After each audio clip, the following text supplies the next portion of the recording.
السلام علیکم پیارے بچوں، آج ہم حضرت داؤد علیہ السلام کی زندگی کے واقعات پڑھیں گے۔ بنی اسرائیل کے دن کٹھن گزر رہے تھے۔ ایک طرف جابر بادشاہ اور ظالم دشمن تھے، دوسری طرف اپنی قوم کے اندر کمزوری اور بزدلی۔ انہی دنوں ایک نوجوان چرواہا منظر پر آتا ہے۔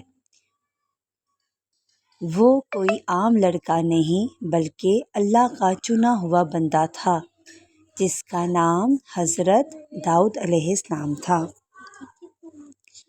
وہ دن آیا جب بنی اسرائیل اور جالوت کی فوج آمنے سامنے ہوئے۔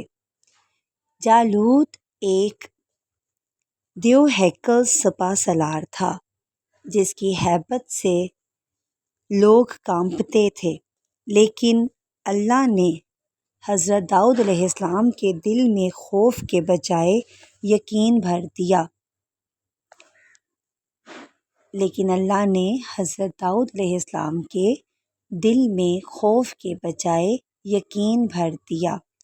آپ علیہ السلام ایک چھوٹا سا گوبھن، گلیل اور چند پتھر اٹھا کر میدان میں نکلے۔ لوگوں نے مذاق بھی کیا، مگر جب پتھر جالوت کے ماتھے پر لگا تو وہ وہیں ڈھیر ہو گیا۔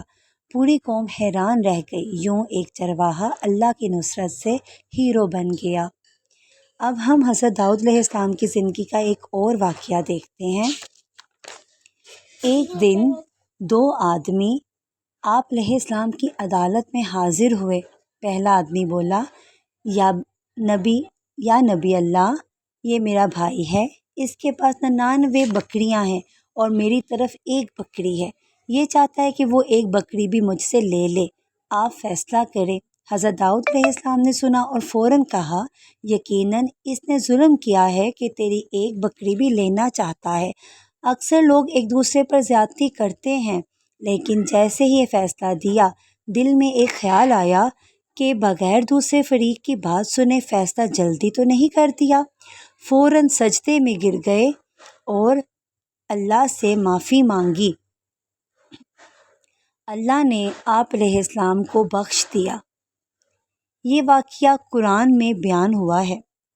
یہ واقعہ ہمیں سبق دیتا ہے کہ دونوں جانب سے بات سن کر فیصلہ دینا چاہیے۔ پیارے بچوں، یہ تھے حضرت داؤد علیہ السلام کی زندگی کے واقعات۔